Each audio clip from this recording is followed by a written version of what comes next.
VD Satheesan Keralam के नए मुख्यमंत्री होंगे। कांग्रेस ने गुरुवार को उनके नाम का ऐलान किया है। सतीशन कांग्रेस महासचिव केसी वेणुगोपाल पर भारी पड़े। वेणुगोपाल का नाम सीएम की रेस में सबसे आगे चल रहा था। दावा किया गया कि उन्हें 50 विधायकों का समर्थन हासिल है। ऐसे में सवाल उठता है कि आखिर क्या हुआ कि वेणुगोपाल मुख्यमंत्री की कुर्सी तक नहीं बचा पाए।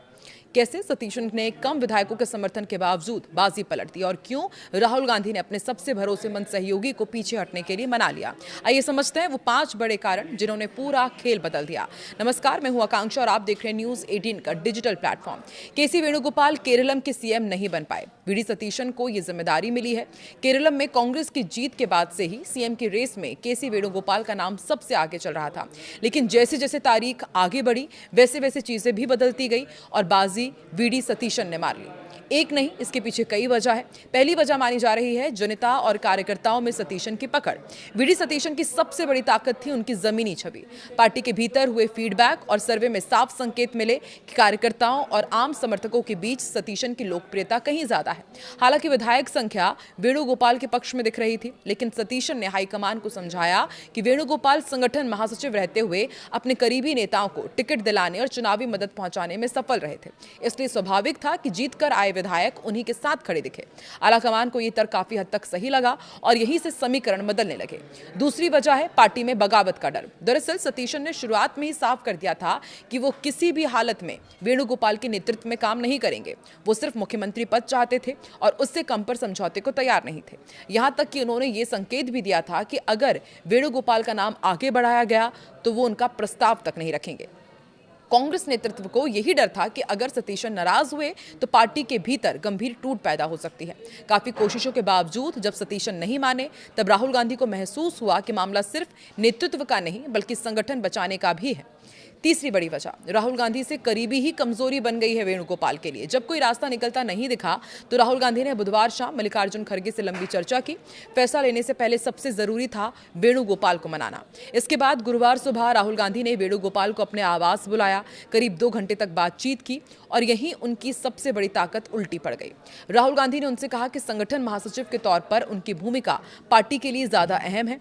आगे चलकर पार्टी अध्यक्ष पद जैसी बड़ी जिम्मेदारी भी उनके सामने हो सकती है, लेकिन फिलहाल पार्टी को एकजुट रखने के लिए उन्हें त्याग करना होगा। राहुल गांधी की बात टालना वेणुगोपाल के लिए आसान नहीं थी। आखिरकार उन्होंने भारी मन से सतीशन के नाम पर सहमति दे दी।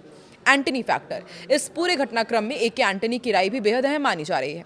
राहुल गांधी ने सतीशन, रमेश चन्नीथला और वेणुगोपाल के बीच फंसे समीकरण को समझने के लिए कांग्रेस के वरिष्ठ नेता एके एंटनी से सलाह ली। एंटनी ने साफ संकेत दिया कि फैसला उस नेता के पक्ष में होना चाहिए जिसकी पकड़ जनता और कार्यकर्ताओं के बीच मजबूत हो। उनका मानना था कि पिछले 5 वर्षों में लेफ्ट सरकार के खिलाफ सबसे आक्रामक चेहरा सतीशन ही रहे और कार्यकर्ता उन्हें एक लड़ाकू नेता के तौर पर देखते हैं। इस सलाह ने भी हाईकमान का झुकाव सतीशन की ओर बढ़ा दिया। पांचवी बड़ी वजह आईयूएमएल और वायनाड का समीकरण।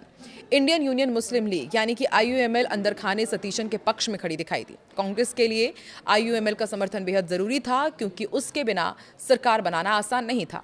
वेणुगोपाल के रिश्ते आईयूएमएल नेतृत्व से उतने मजबूत नहीं माने जाते, जबकि सतीशन को वहां बेहतर स्वीकार्यता हासिल थी। इसके अलावा वायनाड का राजनीतिक समीकरण भी अहम बन गया। आईयूएमएल ने पहले राहुल गांधी और फिर प्रियंका गांधी के लिए वायनाड सीट खाली की थी। उस इलाके में आईयूएमएल का मजबूत प्रभाव माना जाता है। बताया जाता है कि आईयूएमएल ऐसे नेता के पक्ष में थी जो विधानसभा की राजनीति से सीधे जुड़ा हो। इसका फायदा भी आखिरकार सतीशन को मिला। मुख्यमंत्री की रेस में वेणुगोपाल को पीछे छोड़ने वाले सतीशन केरलम कांग्रेस के वरिष्ठ नेता और प्रख्यात वकील भी हैं। वकालत की दुनिया से सक्रिय राजनीति में आए सतीशन के बारे में कहा जाता है कि वो अपने कार्यकर्ताओं के बीच खासे लोकप्रिय हैं। जमीनी स्तर पर काम करने के लिए जाने जाते हैं। वो एर्नाकुलम जिले की परावूर विधानसभा सीट से विधायक हैं। साल 2001 में वो परावूर सीट से पहली बार जीते थे। इसके बाद से सीट पर लगातार अजेय बने रहे। सतीशन ने साल 2001 में पहली जीत हासिल करने के बाद साल 2006, 11 और 16 में भी जीत हासिल की और फिर साल 2021 के चुनाव में विजय हासिल करते हुए जीत का पंजा लगाया। साल 2026 में उन्होंने इस सीट पर अपनी छठी जीत हासिल की और शुरुआत में Paravur seat north Paravur seat हुआ करती थी। चुनावी हलफनामे के अनुसार एडवोकेट सतीशन के पास करीब 6.5 करोड़ रुपए की संपत्ति है, जबकि उन पर करीब 41 लाख रुपए की देनदारी भी है। उन्होंने अपनी वार्षिक आय करीब 2.5 लाख रुपए बताई है। हलफनामे के अनुसार उनके खिलाफ 18 लंबित आपराधिक मामले दर्ज हैं, जिनमें से 7 मामले गंभीर प्रकृति के हैं। अभी फिलहाल सतीशन और केसी वेणुगोपाल के बीच सब कुछ ऑल इज वेल बताया जा रहा है।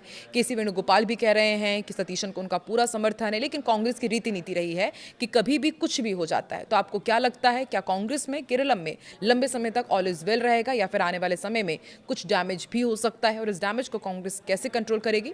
कमेंट सेक्शन पर अपनी राय जरूर दें।